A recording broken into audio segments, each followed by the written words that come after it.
the top part is the flow, right? So we have a minimum flow and then a stoichiometric flow.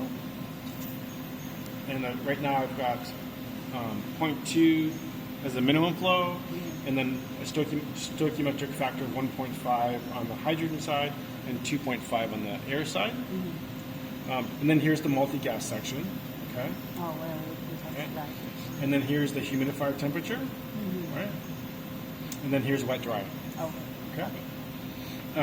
So these three here are related to these three here.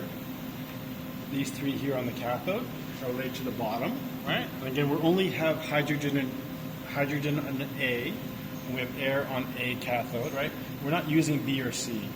I've left them there so we can see them, and I'll show you how we can make them go away. Because if you don't have a gas there, this should kind of be not visible, right?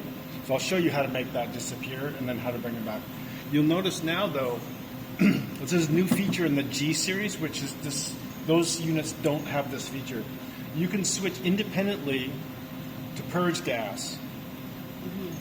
So I actually don't need to have nitrogen here or here, because I can switch to purge gas independently. So it's not the same as turning the fuel on and off, right? If I turn fuel off, I'm switching to purge gas on both channels, yes. right? I don't have any control. Either it's purge gas or it's hydrogen and air, right? Well, typically. But now, the G series, we can actually switch to purge gas with the fuel on. Oh, Okay? So say I want to do my crossover or my ECSA, right? Hydrogen, nitrogen, right? Normally you'd have to have nitrogen here. Because you have fuel on with hydrogen, you have to have nitrogen on one of these. Well, actually, now I can just use so this. that's Okay. purge- I could just switch to this. Right? Now, if I switch now, the current's going to go to zero, Yeah, going right? to zero, Because you can't have purge gas and apply load, right? So that's kind of nonsensical. But that's what I mean. Like I could switch to purge gas. I see. Now I've got hydrogen, nitrogen. So that means we don't need a BC part. You don't technically have to have nitrogen, but it's still. I mean, there's still cases where you might want to, right? So Yeah, we still have. There's still a good accessory. What this mean the dry and the wet? That's the humidifier bypass. Oh, okay, for the main Yeah, humidifier bypass. Yep. So there's right.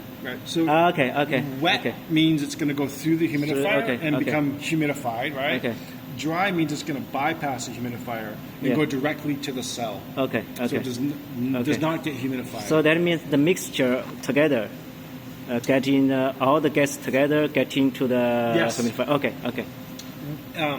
We're not mixing inside. Inside, we're not mixing a wet and a dry stream. Okay, We can never okay. do that. Before, On the okay. inside, we're either all the gas is going to go through the humidifier, or all the gas is going to bypass. Okay. Right? We can do it independently. Like we can have the anode could be dry and the cathode could be wet, Yes, right? Humidified? yes. So those are independent, right? Right. We can bypass one humidifier and not the other. Nice. But any gas, it's either going to go through the humidifier or it's not. Again, if you want to have some gas going through the humidifier and another gas not, you'd have to plumb the To- second gas yes, here. yes, right? yes, okay. That's the only way to do Understand. that. Okay. Yeah. Yeah. Does that make sense? Yes. Yeah. Thank you.